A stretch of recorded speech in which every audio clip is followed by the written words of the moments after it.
Hey guys, welcome back to another episode of the SOPHIEJO Show. It's the SOPHIEJO, hey, the SOPHIEJO Show. Yeah. All right, guys, welcome back to episode 2 of the SOPHIEJO Show. Very excited to be here today. As you can see, I'm polo down, boo. Is this polo? No, my bad. This Tommy Hilfiger. Anyways, yeah, welcome back to episode 2. We are back. I'm excited.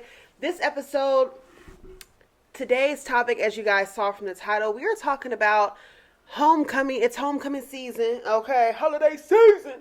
Homecoming. We're talking about just black culture.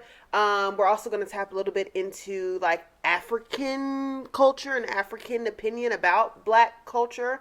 So let's dive right into this episode. Make sure you guys are subscribed and following my TikTok, which is right here on the screen. I'm drinking a homemade iced coffee. No, this is a iced latte. This is a blondie, which is just caramel and vanilla. Not that you guys care, but if you do, hey, very delish. So to start our conversation off today, guys, Ari, influencer, content creator, I guess like today's model, Instagram model or business owner, Ari the Don. I'm sure you guys know who she is. She tweeted over the weekend, and this sparked a lot of conversation, a lot of comments, and a lot of people's opinion, and I thought it would be a great way to break down our topic for today.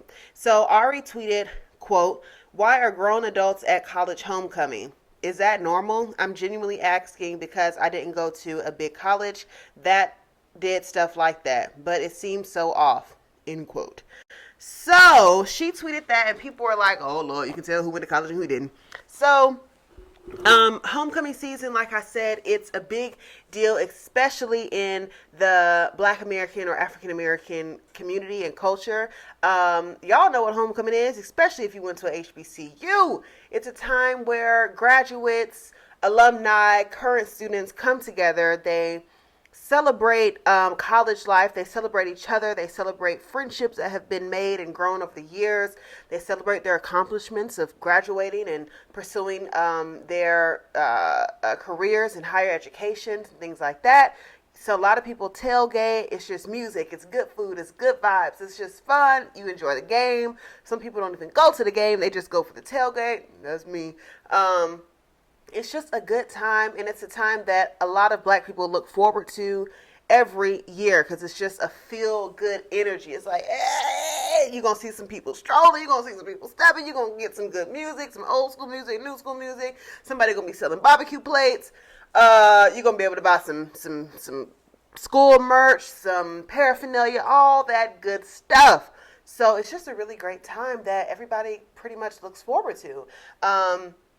But I wanted to use that as kind of the umbrella of what we're going to talk about today. When we talk about homecoming, that is something that is very symbolic in the African American or Black American culture. And some would say this is a big, giant debate, especially on Twitter, especially on TikTok. And I hate it. It's like it's a battle between Africans and African Americans or Black Americans. A lot of people or a lot of Africans say that us Black people have no culture because we don't know where we came from. Like our roots, because obviously we were stolen and brought over here. So a lot of us don't have that connection to our true African roots. But in my opinion, Black Americans, we for sure have culture. Hello? When we talk about HBCUs in homecoming season and the Greek organizations, when we talk about certain food, soul food, when we talk about the way we dress, when we talk about hip hop music, when we talk about just Black American music, from Frankie Beverly Mays all the way to Jay-Z to Beyonce, those are Black Americans, things that have shaped how we have progressed through this country over these past, how long has it been since we've been out of slavery? I think 400 years. So for sure we have culture, and I just think it's so interesting how they be like, y'all ain't got no culture, Okay, we're not walking around with dashikis on, but we for sure have our own culture, and we still have that connection to our roots in some way because it's in our blood from our ancestors. Okay, and what I specifically wanted to tap into is while I understand like people having these dialogues and debates about Africans versus African Americans, I think it's so dangerous and so if I can just keep it simple, stupid that we are having this debate because in my opinion we are all under the African diaspora. Whether you Jamaican, you African, you Haitian, we're all under that diaspora. It for example, you riding in the car, okay? Whether it's Toby or Timothy or Tyrone getting pulled over by the police is going to pull up to the window. He's not going to say, hey, are you African or are you Black American? He sees a black person because we look the same. We just have a different background. So I just don't even like the conversation of this versus that. It's creating even more division between us, and we don't need no division. We all need to be coming together, holding hands, okay, and trying to navigate this life in this world. So I really don't even like the conversation of African versus Black American. But this brings me to my next point of rapper, recently married, star Mona Leo. Love her down. Put you down. Put you on. Put you down. Put you on. Anyway, so she recently released a song that went pretty viral. And the name of the song is Sexy Sulan. And it was kind of like a tribute to Black Americans, Black American culture and history. I loved it. A couple people were getting a little offended because it was like, you know, what about we can't ever have nothing, first off. It was like, what about us? What about our culture? Some people thought it was like weird and witchcrafty and voodoo-y and all that hoodoo and all that stuff. And it really was a tribute just to plain old Black Americans. And then I love like on TikTok, a lot of the comments was like, I have 4 Black grandparents, you know, or whatever. And now that I think about it, so do I. My mom is Black. My dad is Black. Both of my grandparents on both sides are Black. They were born in the U.S., and I want to say their parents, so my great-grandparents were born in the U.S. as well on both sides. So I have 8 Black American grandparents. So I'm a true Black American. And on one hand, I'm proud to say that. And honestly, I have to give, you know, hats off to Mona Leo for kind of giving us the space to be proud, to be Black American. Because for a long time, I would be not ashamed, but sad or I guess a little just embarrassed that I don't have a connection to my African roots. Like you can ask my mom, ask my friends, I'll be like my one of my friends, she's African, and we would have conversations all the time, and then I would be like, oh, I'm so jealous that I don't have, you know, that connection to the motherland and to where we're really, really from, because unfortunately we were stolen once again and brought here against our will. And it would make me sad in a way, like, dang, I wish I was African. You know, I wish I had that knowledge and that connection to my heritage. But unveiling this new chapter in my life, I am proud to be from here as well. Mind you, I don't even like America for real. I'm trying to get up out this hole, honestly. But I am proud to have that African American, Black American culture. My mom, my dad, my grandparents on both sides, my aunts, my uncles, my cousins, we're all born here. We are American. So when they say go back home, this is home. Like, what are you talking about? And matter of fact, this ain't just home. Our ancestors have spent their blood, sweat, and tears helping to build this country. So I do have pride in being here. And it's just interesting. It's very interesting to me. But shout out to Mona Leo for that song.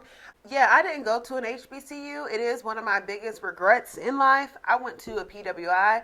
But like during the time, it's like I knew of HBCUs, but I didn't really know the importance of going to an HBCU till after the fact.